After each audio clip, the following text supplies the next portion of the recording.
Hai, ketemu lagi sama aku, Siti Nurhakimah dari Universitas Negeri Yogyakarta di Ruang Juara. Nah, kali ini kita akan belajar mengenai badan usaha dalam perekonomian negara. Yuk langsung kita mulai. Kalian tentu pernah mendengar dong apa itu BUMN atau BUMD. Nah, BUMN adalah badan usaha milik negara dan BUMD adalah badan usaha milik daerah. Mau BUMN atau BUMD ini sama-sama milik pemerintah. Bedanya dari cakupan kepemilikan sama cakupan wilayah operasionalnya. Nah, untuk BUMN karena badan usaha milik negara, berarti modalnya dimiliki oleh negara atau pemerintah pusat. Yang tujuannya adalah untuk melayani kepentingan masyarakat sekaligus juga mencari keuntungan. Lalu, cakupan dalam operasional kegiatan BUMN ini boleh dilakukan di seluruh wilayah yang ada di Indonesia. Cakupannya jauh lebih luas kan, karena di sini dimiliki oleh negara atau pemerintah pusat. Jadi tidak terikat boleh berada di kawasan mana saja. Nah, tapi kalau untuk BUMD ini, karena milik daerah berarti badan usaha yang dikelola dan didirikan itu oleh pemerintah daerah atau biasa kita singkat dengan Pemda. Jadi, dalam operasional kegiatannya, BUMD ini hanya boleh dilakukan di wilayah tersebut saja. Jadi, misalnya atas izin pemerintah daerah istimewa Yogyakarta, berarti badan usahanya didirikan di daerah Yogyakarta saja. Gitu. Nah, sekarang apa sih peran dari BUMN dan BUMD ini dalam perekonomian? Jadi, yang pertama, perannya itu adalah menghasilkan barang dan jasa untuk kepentingan masyarakat. Nah, serta melayani kepentingan publik juga. Tujuan dari BUMN dan BUMD itu salah satunya itu. Kemudian dengan membuka lapangan pekerjaan. Nah, dengan adanya perusahaan BUMN atau BUMD ini pasti akan membuka kesempatan kerja dan lapangan pekerjaan. Dengan begitu diharapkan tingkat pengangguran akan berkurang. Kemudian membantu meningkatkan pendapatan. Jadi maksudnya itu laba atau penghasilan yang disisihkan dari BUMN dan BUMD ini bisa dijadikan sebagai sumber pendapatan untuk negara. Nah, salah satunya itu bisa digunakan sebagai dana pembangunan. Nah, itulah peran dari BUMN dan BUMD dalam perekonomian. Materi selanjutnya itu adalah bentuk dan jenis kegiatan usaha BUMN. Nah, untuk jenis kegiatan usaha BUMN ini terdiri dari dua. Yang pertama adalah badan usaha perseroan atau biasa kita kenal dengan Persero. Lalu yang kedua adalah badan usaha umum atau Perum. Nah, yang pertama itu Persero adalah badan usaha yang seluruh modalnya atau sebagiannya itu dimiliki oleh negara. Dan modalnya ini ternyata terbagi atas saham. Nah, tujuannya itu menyediakan barang dan jasa serta menambah keuntungan. Contoh dari badan usaha perseroan ini adalah seperti PT Pertamina ataupun PT Kereta Api Indonesia. Kemudian, badan usaha umum atau Perum. Nah, ini adalah modal yang seluruhnya dimiliki oleh negara. Kan kalau Persero itu bisa seluruhnya atau sebagian yang dimiliki oleh negara, tetapi untuk Perum, modalnya itu semuanya dimiliki oleh negara. Dan modalnya ini tidak terbagi atas saham. Itu adalah perbedaan antara Persero dengan Perum. Nah, untuk tujuannya hampir sama, yaitu memberikan layanan kepada masyarakat dan juga mendapatkan keuntungan. Contoh dari Perum ini adalah seperti Perum Damri, Perum Bulog, dan Perum Pegadaian. Oke, selanjutnya adalah badan usaha milik swasta atau BUMS. Jadi berbeda dengan BUMD dan BUMN, karena BUMS ini adalah badan usaha yang modalnya dimiliki oleh pihak swasta, baik itu dimiliki oleh perorangan ataupun kerjasama beberapa orang dan secara umum atau publik.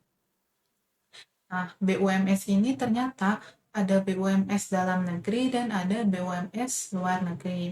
Artinya, BUMS dalam negeri adalah badan usaha swasta yang modalnya dimiliki oleh masyarakat dalam negeri. Berarti kalau BUMS luar negeri itu adalah ya badan usaha swasta yang modalnya dimiliki oleh masyarakat luar negeri. Kemudian, BUMS juga berperan dalam perekonomian. Yang pertama adalah membuka kesempatan kerja. Jadi, dengan adanya BUMS dalam perekonomian, setidaknya dapat membuka lowongan pekerjaan dan meningkatkan kesempatan kerja, sehingga diharapkan tingkat pengangguran dapat berkurang. Kemudian, dapat meningkatkan produksi nasional, juga dapat menyediakan barang dan jasa yang dibutuhkan oleh masyarakat ataupun konsumen. Dan yang terakhir adalah mendapatkan pendapatan negara dalam bidang pajak. Kan nantinya setiap badan usaha swasta ini membayar pajak. Nah, pajak ini akan menjadi salah satu sumber penerimaan untuk negara. Nah, seperti sebelumnya, BUMS ini juga terdapat bentuk dan jenis kegiatan usahanya. Yang pertama ada badan usaha perseorangan, artinya badan usaha yang didirikan oleh satu orang dan modalnya biasanya hanya berasal dari satu orang tersebut. Makanya bisa dibilang modalnya sangat-sangat terbatas. Dan sayangnya juga di sini antara modal usaha dengan modal pemilik perusahaannya itu menjadi satu.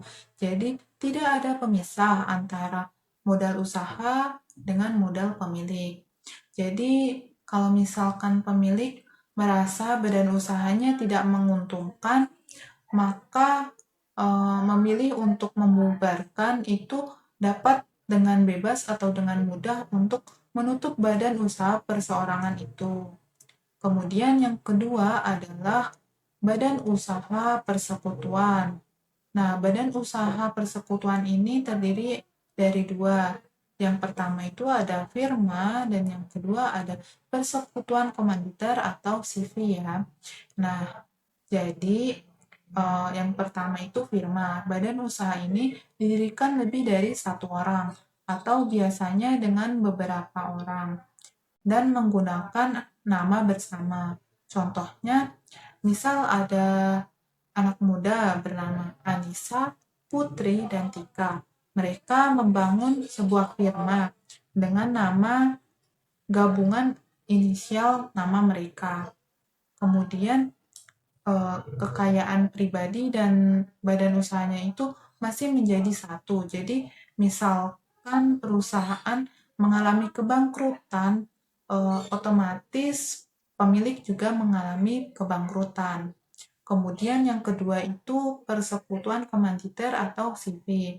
Nah, ini badan usaha yang didirikan oleh beberapa orang, terdiri dari sekutu aktif dan sekutu pasif. Apa sih bedanya? Jadi, kalau sekutu aktif adalah orang atau sekelompok orang yang mengelola badan usahanya. Sedangkan sekutu pasif itu adalah orang atau sekelompok orang yang menyediakan dananya. Bagusnya di sini adalah terdapat pemisahan tanggung jawab. Jadi, apa saja yang dilakukan antara sekutu aktif dan sekutu pasif. Hanya saja misal terjadi kegagalan atau suatu masalah dalam mengelola badan usahanya yang diakibatkan oleh sekutu aktif, pasti nanti sekutu pasif akan mengalami imbasnya. Jadi sekutu pasif itu harus bisa memilih mitra bisnis atau sekutu aktif yang benar-benar tepat dalam menjalankan usahanya. Kemudian yang terakhir ada perseroan terbatas atau PT. Nah, ini sering banget kita dengar ya. Jadi PT itu adalah sebuah badan usaha yang justru pemiliknya itu adalah si pemegang saham. Karena modalnya ini terbagi atas saham-saham, jadi yang punya saham itu adalah dia yang memiliki perusahaannya atau badan usahanya. Makanya kekuasaan tertingginya itu terdapat pada rapat umum pemegang saham atau RUPS. Berarti semakin banyak pemilik yang memiliki saham, semakin besar pula laba yang akan dia peroleh. Nah, laba yang diperolehnya itu berupa dividen. Kemudian PT ini struktural atau mekanismenya dilakukan dengan sangat-sangat baik dan benar-benar profesional, sehingga akan mudah dalam mendapatkan modal atau pinjaman dari lembaga keuangan. Contohnya salah satunya itu bank. Dan modal ini sewaktu-waktu dapat diperjualbelikan gitu. Oke. Akhirnya kita udah selesai juga nih belajar mengenai badan usaha dalam perekonomian negara. Sampai jumpa di video-video selanjutnya ya.